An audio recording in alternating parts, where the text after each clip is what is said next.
Hi, welcome to the Digital Futures Podcast. I'm Daniel Downs, here with Natalie Piero, who is an educator, translator, and language access consultant. Thank you, Natalia, for joining me again. It's great to have Hi. you. Hi. No, it's great to have you back.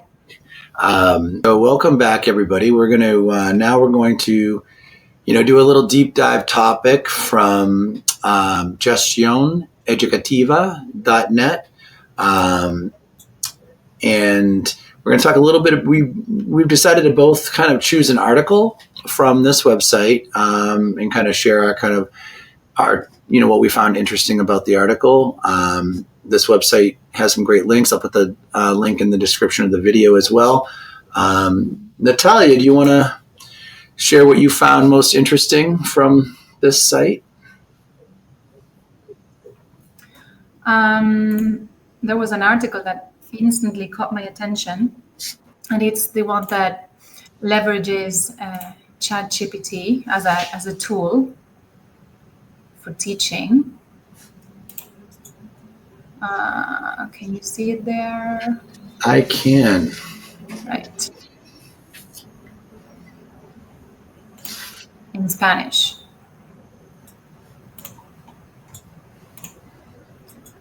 Should I share the other one?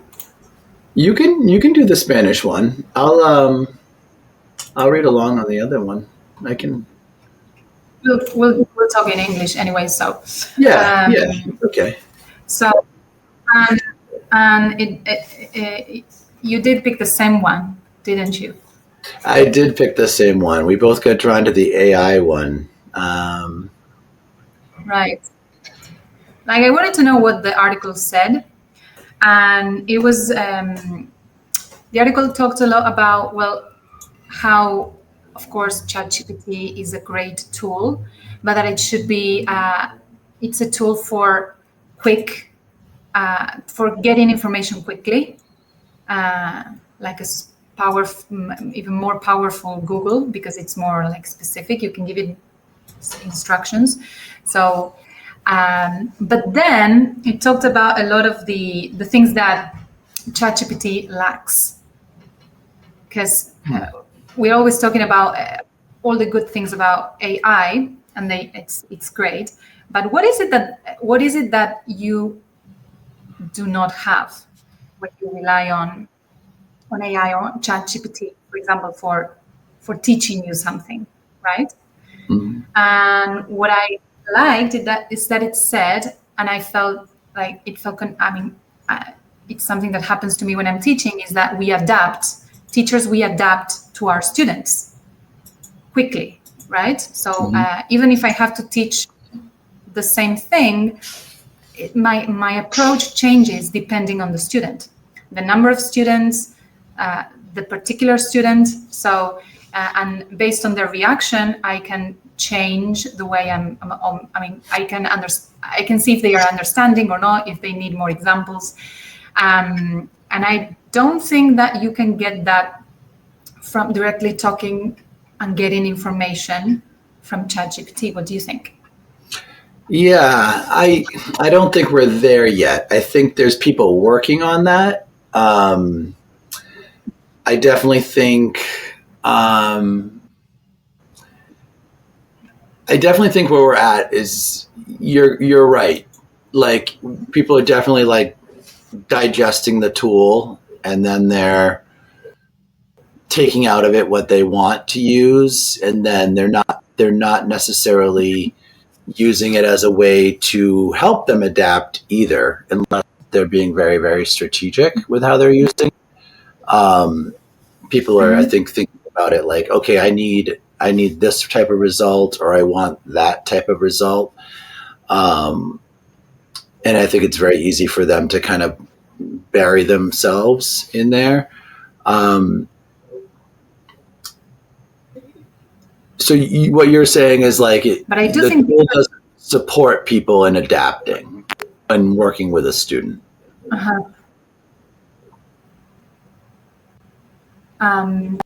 I still think that the teacher needs to know this tool. Mm-hmm. I mean, you need to know this tool, because if not, your student, of course, your student is going to be aware. They will know about this tool, so you need to use it too. It's there. We can't just ignore it. It is there. So responsible use of the tool, I think that's something we can teach. And I'll be honest, like when I saw this, like the thing that caught my eye, like because I was kind of poking around on the site, and I had asked Natalia to pick up an article from the site to kind of what might have intrigued her, and we picked the same one. I would say I picked this article, and of course, the title "Leveraging ChatGPT as a Powerful Teaching Tool," is kind of a generic title, and what I was like, okay. The part that kind of dragged me into it was, they were kind of saying all the things they normally would say, like teaching adaptability in real time, promoting comprehensive growth. So they're talking about the benefits of the tool, the classroom as a dynamic space. They talk about the depth of mentoring and role modeling. Now, that's when I kind of got to the bottom of this is where I kind of got interested in it, where they say mentoring is not just about passing on information. Information is a process that involves modeling behaviors, values, and skills. Teachers not only teach about a topic, but also guide the personal and ethical development of students. So back to what you were saying with teachers need to know how to use the tool, especially if they're going to be mentoring, modeling the use of it, right? So I kind of saw this article as good and interesting because they kind of like started with all the benefits, but then they also kind of ended it with, but make sure if you're doing this that you are also aggressively or progressively learning about the tool in a way that you can model it for the kids. And I like this too. It also put the teacher at the center of the process with AI. It didn't like see AI as a solve all for other teaching experiences too. It kind of put it as the, it put teaching in the center, which I liked, kind of the teacher is a teacher. It was kind of a teacher centric article on AI as opposed to a workflow, improve my, write my lessons for me, assess my students for me, let me know what I'm missing, and I'll see you later. Which that's good. That's good. Yeah. I like. Yeah. Any other thoughts on the article? I liked its take, Yeah, when it said, I was thinking like the part of the motivation. Sometimes students need a lot of motivation to keep on learning. Some of them are self-motivated, some are not. So the role of the teacher there is really important. Really, I don't think that the ChatGPT can motivate you the way a person can motivate you to keep going, right? The empathy, right. That part. Sometimes my students do need motivation to keep going, or they need like that feedback from but real feedback, not just correct. That's like obviously a computer do that. I like to do much more than that. It's like, wow, this was a really difficult one for you because I know you struggled with this, and this was really difficult, and you did it. So, and that is incredible. Like for kids, it's incredibly encouraging when they tell you, well, you did it, and it was difficult, and you did it anyways. Do you see how much you're learning? Do you see how much you're improving? So, so I have a question for you related to that. When will we see the AI tools that? When will you be convinced? Because there was a question that I took off the list today that we can probably try at a different time. That's kind of related to this. When do you see like a fully do you think a fully AI classroom is a possibility? Like where Like without the there, teacher? yeah. Yeah. Well, for learning, if you like taking courses and workshops, they can definitely like you learn self-paced things. Hmm. I mean, you can learn like some things, and then to have like the companion thing, like, ask questions, and they can give you answers. Very personalized teaching, like Hmm. why is this answer wrong, and so they give you like specific um, answers. But again, the age is important. The age is important. I mean, have you ever taught first? A long time ago, yeah. Yeah, they need a lot of support. Do you think they need a lot of support? They do, because their brain is developing, and they need that real, I mean, a Human. person, They need, yeah, they motivating need them, a human. encouraging them. Yeah, They it's need it's it. all They need it. they need it. Uh, They do. They do. And they need high school could work for high school students. It could. it could. It could. Uh It could.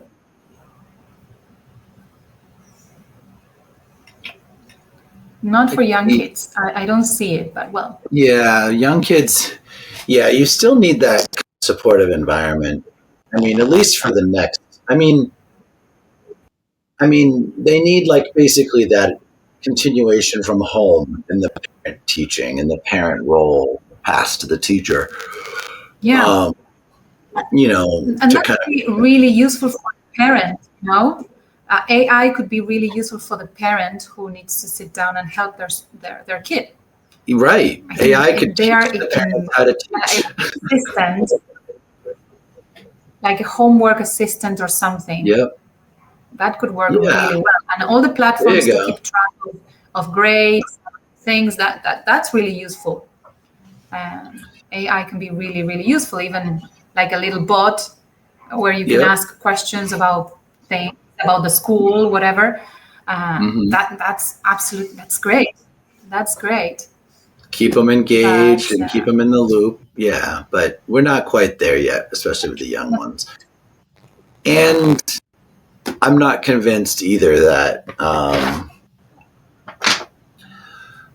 like, people keep speaking about personalization, but I'm not so sure, like, you know, personalization will be what people think it is. Like I'm waiting to see like personalization is personalized and it's like basically creating personalized learning environments for students using AI based on their directed path. Well, at what point mhm. does the curriculum become integrated with the personalization? What does that look like? Like, how do these parts move together? You know what I mean? Like, you can say to a very young student, learn your alphabet. Okay. Well, it's Mhm. great that we have a tool to support that young student to memorize the alphabet, but is it going to be just kind of repetitive learning, or at what point does it become more personalized to student interest and how, and as they get older? Like there's still so much more to work out, and that is our economy gonna support it? Like I see a bigger issue with like the economies around the world with people losing jobs to AI and other parts. Mhm. um, I was listening to another guy this past week, and he's like, you know what? I'm not concerned about, his biggest concern was essentially like, COVID came and people all had to adapt. Well, after COVID, most things came back. He was very, Mhm. he was saying after COVID now, things aren't going to come. I mean, after AI kind of takes things over, those things are not going to come back. So there's a No. big difference. There's a big difference. But that's a good article. Mm. It's a good education website article in that they brought it back to the teacher focus, which I thought was good. Yeah. I'm taking a look at. I'll share this. I don't even know what this is, but maybe you. I'm taking a look at this. Enki launches the Teach Your Voice campaign, aimed at practicing and training teachers from all Latin American countries. Are you a teacher and you want to listen to you? We want to listen to you. A campaign aimed at now. Enki, what is Enki? I know there's that language app, Anki. Um, Education transformation, English. There must. So Enki launched the Teach Your Voice campaign I don't know what. aimed at practicing and training teachers. Yeah, it's a free digital campaign that seeks to delve deeper into the challenges and opportunities when incorporating technology into teaching. Oh, did I lose you? Oh, sorry. Let me share the screen. Sorry. So this is the. Let me scroll back a little bit. So Enki launches the Teach Your Voice campaign aimed at practicing and training teachers from Latin American countries. What I was reading through here, Teach Your Voice, practicing training teachers in all Latin American countries is a free digital campaign that seeks to delve deeper into the challenges and opportunities when incorporating technology into teaching, especially with regard to the use of generative AI tools, teachers' practices. The form will be available. So it's closed up already. Let's see what they want. Let's see if they closed or fully kept it open. So it's a login. So it was a Survey Monkey. All right. Yeah. I'm going to go back a step. I'm just kind of curious what they were looking to. Yeah. Well, I think they were also trying to. Yeah. It was like a free teacher training. A survey. Right. And says on the use of technology and AI in education. So it was a survey. So a teacher, you were invited to take that survey. Maybe they are doing something with that. Yeah. 3.2 million educators will be needed. Loss of income compared to others, low perceived training.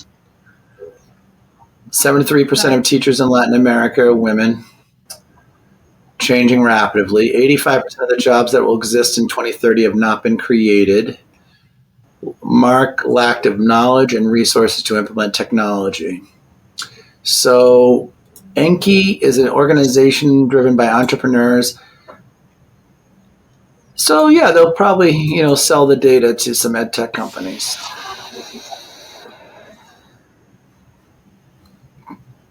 That's what it is. It's kind of a cool intro.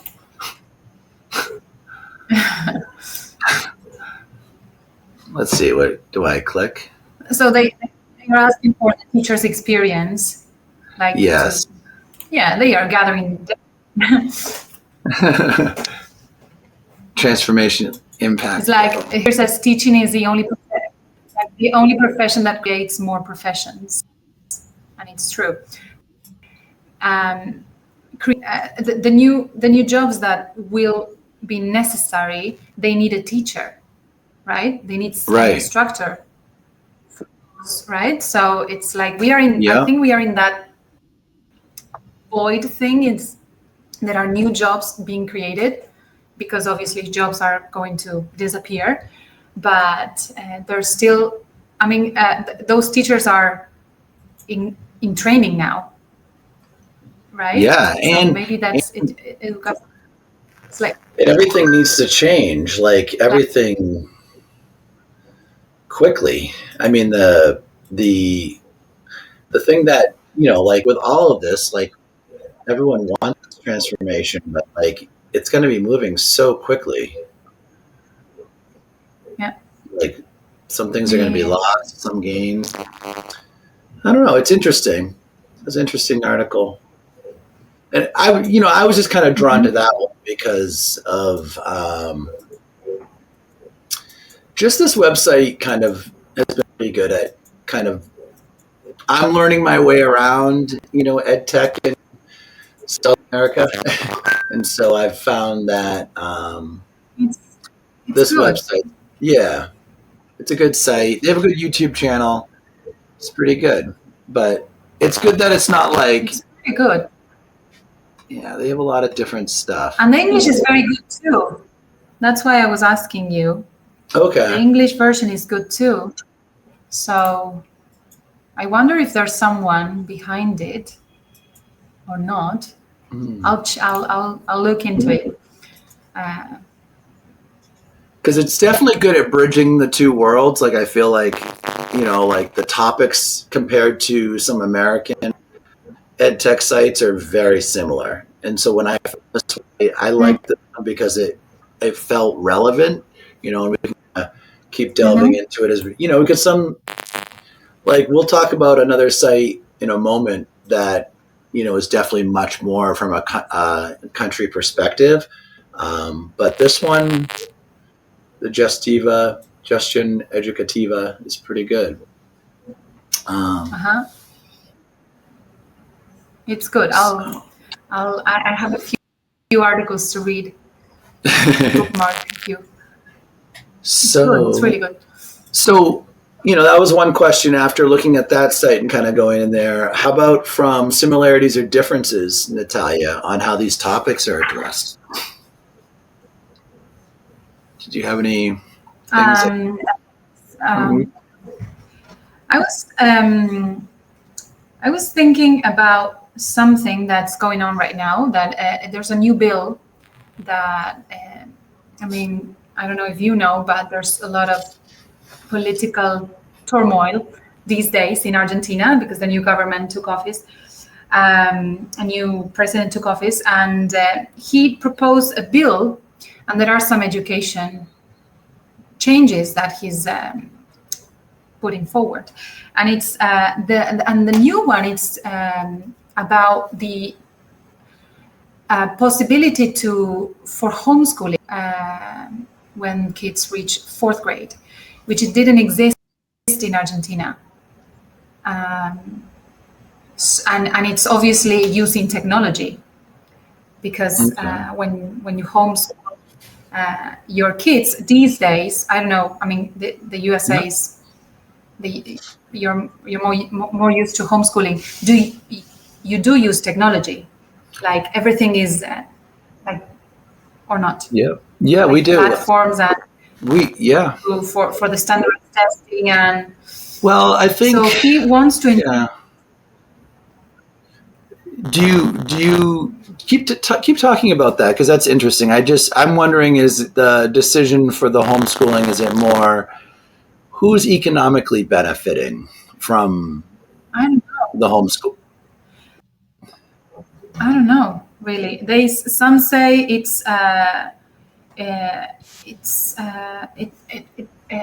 makes for more inequality. Others say the opposite. And also they want to introduce a standardized test at the end of high school, which exists in the USA, but it doesn't, so which has some benefits. Okay? But at the same time, I don't like standardized testing, so I have mixed feelings, to be honest. There's some interesting ideas in that with the homeschooling. Like I would say the issue in the United States with some of the homeschooling is I don't want to say, so it's kind of like oversight of homeschooling, in that I could be wrong with this because it was like data that I heard. When I did a graduate program, a couple of the teachers in my graduate program, they were homeschool teachers. They had homeschooled their students. And one thing that they told me was that if you had a master's in education degree, you didn't have to follow necessarily like the check-ins or as much of the oversight by the state on the homeschooling. Mm-hmm. And so, we do have if you're not like that level of qualified person for doing homeschooling, you essentially do have to kind of follow a pretty rigid level of curriculum with the students and make, basically the checks and balances piece is, pretty intensive. There's no like, Mm-hmm. I guess I'm thinking of that because I'm also thinking there's no like easy way out. It's not just by saying, okay, this, if you're interested in doing this, this is going to, be something that you don't have to maintain or monitor or do. Like it's if you put something in place around homeschooling, like there's always going to be a layer of like, this needs to be monitored, where, how qualified are the people who are doing the homeschooling, what types of models are homeschooling. And then one of the things that I've learned about this year with the virtual piece of technology is, that's the thing I'd like to do in the future too, is I'd like to actually help virtual schools set up. But there's the equity piece to how you're teaching with the technology. Like there should be the same level of equity of technology amongst people being homeschooled. You could in some ways be creating less equity because you're basically saying everybody on their own, do what you want to do. That's not necessarily going to create any consistency for anyone. But at the same time, like if you're saying to a group of 100,000 parents in Buenos Aires, like now you can homeschool your 4th grader, are they all going to have, are you going to provide them all devices? Are you going to give them a standardized digital curriculum? Who's going to be providing the digital curriculum? Does that digital curriculum map well to what they would have had in school? And then there's the social piece. Like, are there going to be communities of other parents that these people can get together with to make their kids feel like they have that social piece of school? And that's why, like, I kind of asked about the. That's why I asked about the economic part, because I'll be honest, everything that I've seen with initiatives in education related to Argentina, there's always like a back end kind of look like an economic deal on parts of it. Like, is it going to be, is there a number of consultants who are going to be working with the families, or how are they going to roll out these programs? Is it also something to just avoid giving more enhanced bandwidth to more people? Could the money be better spent, giving 100 schools full Wi-Fi, that's why it's interesting you brought up. Like, what do you think do you have any other ideas of what you think the driver is for it? Particularly 4th grade. Like, is that age that? I don't know why. But also, I mean, it's if it's there. I mean, not it's very obviously if there's a reason for the student to be homeschooled, they can. I mean, they are giving you the freedom. If you want to homeschool your kid, you can do it.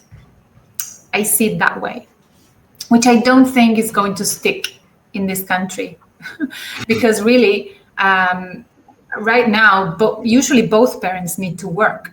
Mm-hmm. And sometimes even grandparents are working, are still working. So a 4th grader needs support. They can't be at home by themselves learning. It's kind of so interesting. For a very specific. I think you're right about it not sticking. Like, there's no like benefit to the person, like to the family. Like, no, I don't see. Unless there's a real need, like the kid can't go to school physically, they can't go to school, or they had surgery or whatever. If there's a need, medical or whatever, I don't see why you would do that. Because the reason why most people, I think, homeschool, it's a variety of reasons, but they're very individual, like whether the parent's unhappy with the curriculum they might get at a certain school, Also, or it's almost like what I've noticed with parents who homeschool is those parents have a deep care, and they have a deep level of, take it very they want to make sure that what they're doing for their student at home is the right thing. It's not like they're not taking advantage of anything, that they're not looking to change themselves. You know what I mean? Like, so I kind of see the opposite problem in Argentina. It's more about how do we get systems to work. Yeah, no. I Interesting. don't see it working, but maybe in the future, maybe, I don't know. Yeah. I guess it's just, giving you the opportunity. If you want, you can do it. Yeah. I see it that way. Interesting. Any other initiatives from the new president that you think are interesting with education? And then he wants to make as teachers, like to retest teachers every 3 years or so, like to keep them updated with everything, and which is not a bad idea, but well, it will need to take time for teachers to say, well, now they are testing me. Right. Every years. There's some issues I could say from just my own experience with both those two topics, the standardized testing and the teacher testing.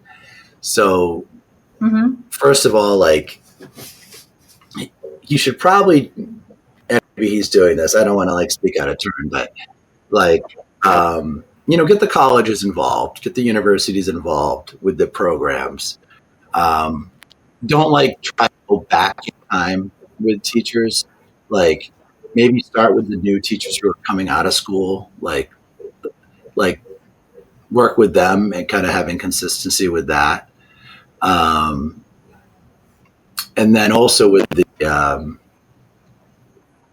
other topic is teacher testing and standardized testing.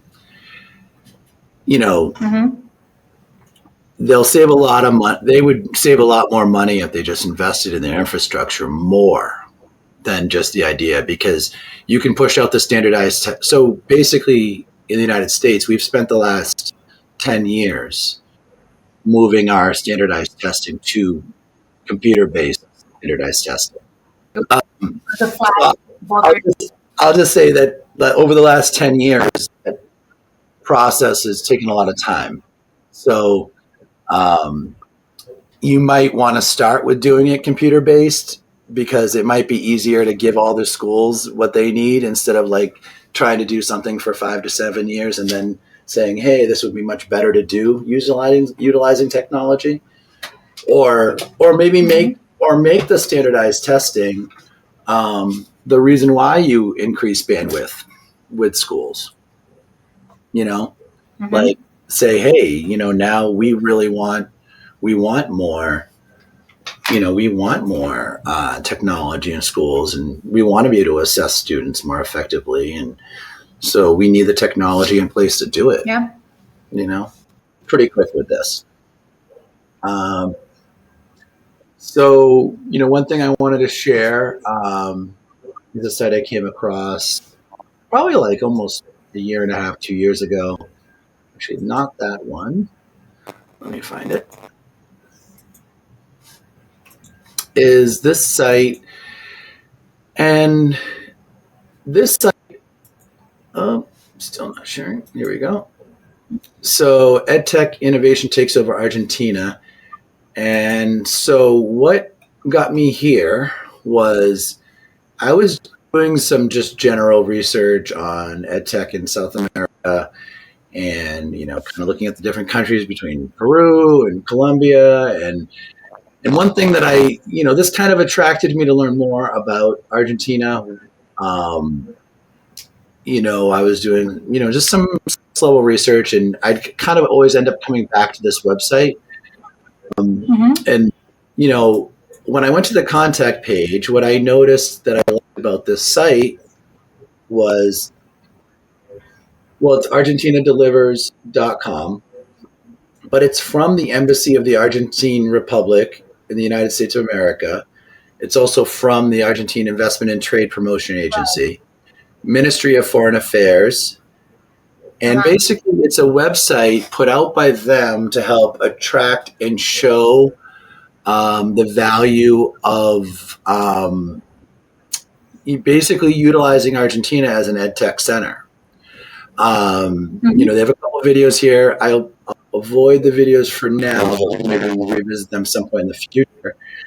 But it talks about time zone, reduced cost, work culture and English proficiency, effective partnership and continuing education, B2B service providers. So I'll load that, but I got it up before without going in there. What it really does, I feel like, make a really strong argument for Argentina and the support for EdTech, not only development from business-to-business relationships, but also number one software exporter in Latin America, exports. We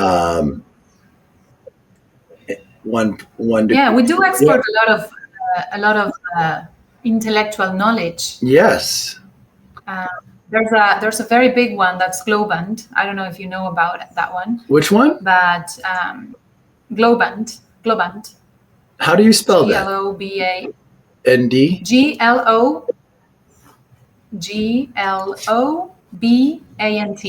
Okay. And they do all types of software. It's a unicorn, and probably one of the unicorns they mentioned there. Okay. Exporting software.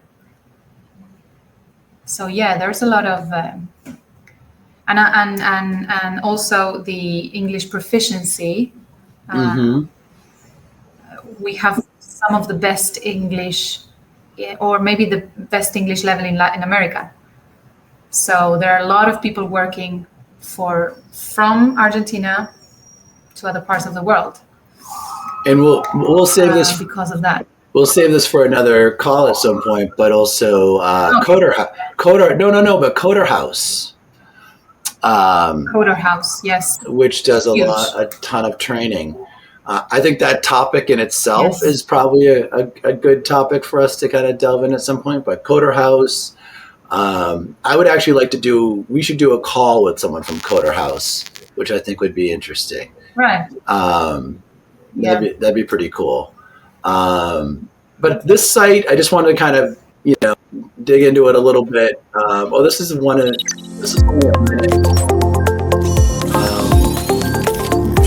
Looks like just a promotional video.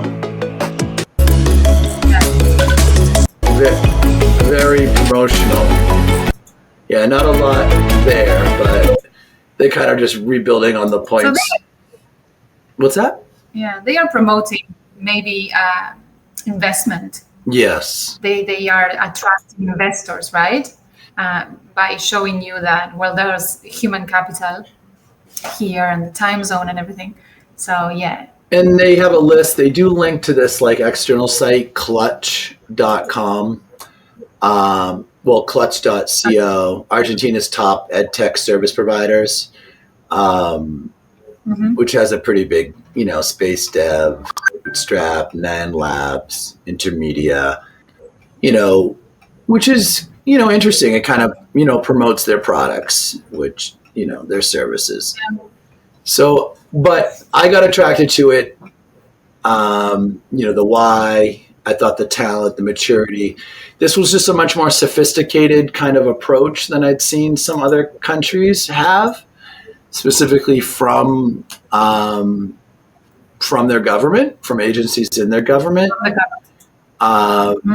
So I was pretty impressed with that, being focused on kind of the upskilling and focused on the talent segment of the population in Argentina. Like I really thought that's, when I'm thinking about global education and people upskilling, this kind of hit the nail on the head for me. And so even though there wasn't a tremendous amount of content here, just the fact that, when I go to the homepage, I definitely kind of got the vibe, and I didn't, and as I kind of looked at other countries, I didn't get the same level. And then as I've been on LinkedIn and I've connected with other people, I've noticed that, the titles and the influence of EdTech in education, there's definitely more going on there than almost anywhere else in South America. So I just wanted to kind of introduce that idea, into our, podcast here, because I think there's a lot that we could potentially look at in the future. I've just always been really impressed with the types of roles related to digital pedagogy in instruction and teaching, in Argentina as a whole. And it kind of started from checking this site out and going from there and comparing those kind of roles and seeing how much they exist in other countries. And I'm, not necessarily, I saw a ton in Argentina. So I thought that was a huge kind of beneficial selling point. But we can touch on some of those companies in the future, which would be great, like Coder House and Globin. And I think that's deeper than I broke into this site before. So I don't think I got to the videos before. So, all right. So we did the site. We did the Argentina Delivers. All right. Do you want to share your book? I want to hear about the book. Well, I haven't written the book. Your book. The book I read. What I'll do is it's not my book. I'm going to end the recording. It's your book. You wrote it. Future of Education. So it felt like, I don't know, pieces coming in place. Like there's a road here that I can. What's that? That's called. What do they call it? They have a term for it. We have a word for that. What is it? It's not like synastry, but serendipity. Serendipity or coincidences. Serendipity. Yeah, you could say serendipity. Serendipitous. I think it's that one. I really like that word. I really like that's that a good one. one. One of my favorite ones. Dippity, serendipitous. Yeah. So yeah, I found that book, and then we started talking about education, and I read things, and then you mentioned being in Latin America, and then the book mentioned cases, like they study cases in Latin America. So yeah, it felt like, wow. So like I started recording again. No, it's good. So now we want to do a little book share, and I have not been reading a lot lately, but Natalia has been checking out a book that she introduced to me the last time we talked. Can you say the name in Spanish? I'll screw it up if I try to say it. In English, hay un solo camino, la educación. There's only one way, education, and there's the challenges for 21st century Argentina in terms of education, obviously. And it's a compilation of talks by people from the government, by people from, and they took different provinces, like small towns, and how they approach different things, special education, dropout. A lot of different topics and points of view, and it's great when you read about people's points of view or experiences. So I've learned a lot. One day I'll just put everything nicely and just grab my favorite parts, things that I learned. It's a very good book if you are interested in the future of education and how the way we know education, it's obsolete. We need to find a new way to teach kids. And you come to the book being, the book's structured as like a series of talks. So divided into topics. Do you feel like basically talks? They're very short talks. Do they all have the same theme in that they kind of end up making you feel like something needs to change, or do you come to that conclusion? They kind of highlight. Come to the conclusion that there's a change. There needs to be change. We were kids. It's not the same world kids are living now. It's not the same, right? So, I mean, when I was my daughter's age, there are a lot of things that didn't even exist as for technology, right? And a million things didn't exist, and they exist now. So I can only start primary school, elementary school, some things need to adapt. And technology is one of them, right? Like the responsible use of screens, Also, yes. Because they will. And they will. And everything's going to change so quickly. Oh. No, Thank you for your time today. You gave me way more time than I deserved. I appreciate it. Thank you very much, Natalia, Piero. Hopefully, are you the other date too? What was the other date? It was like not this. I think it's a week away. Next week. Today is it next? Is it next Sunday or the Sunday after? Did I give you? I think it's next. It's next Sunday. Okay. And I know I took more time than I told you. So, what's the best way to send you some money? PayPal. Like Western PayPal. Or Western Union. All right. If you want to send me the best way to do like your info for Western Union, I can do that. Yeah, sure, no problem. I'll share with you later. Don't worry. Yeah. And then I'll edit all this out. We won't put your Western Union in the podcast. No. If you want to send Natalia some money. All right. No, thank you very much. Go find me. There's actually a little feature here for a QR code to do that. No, thank you for your time today. I appreciate going over. It was fun. No, it was fun. And I'm just going to recap quickly. Just so today we did our warm up questions, which was fun. Next time I'll try to get as many poll responses as possible so we can see if there's how other people feel, and we'll also have an update with a new poll on the online learning, the cultural differences, the social media, and also the ebooks or physical books. We got into the Argentine Delivers website a little bit, and also the Gestión Educativa. I talked a little bit about AI and education from a teacher-centric perspective. Hay una sola educación, right? Did I say that closely enough? Was the book? Hay un solo camino. Camino. There's only one way, education. Solo camino, la educación. Exactly.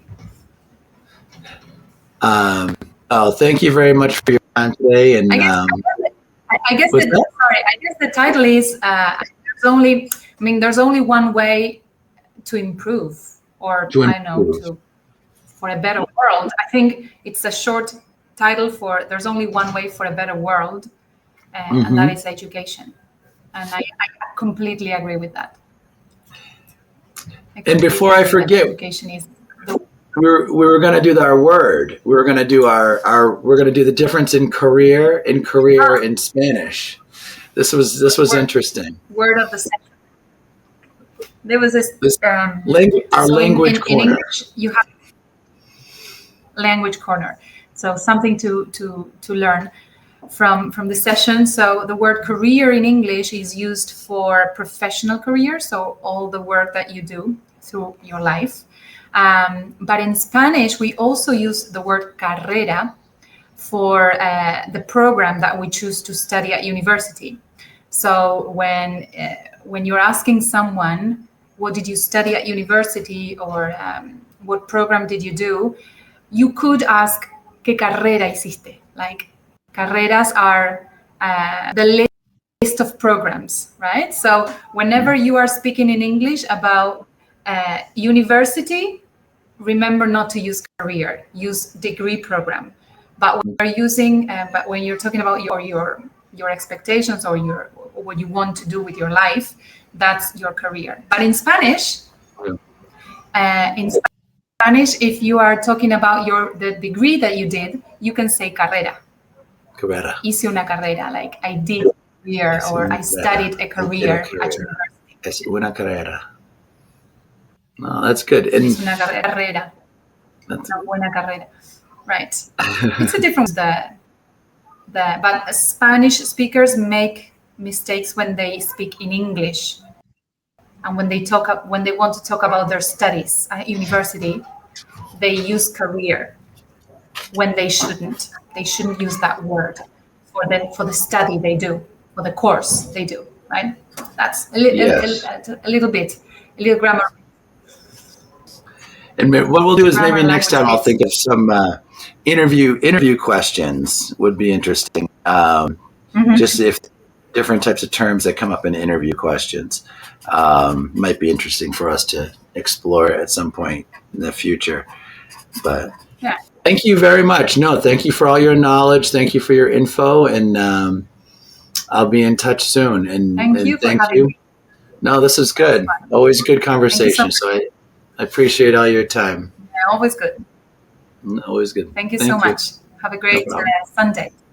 You too. Bye. Bye-bye.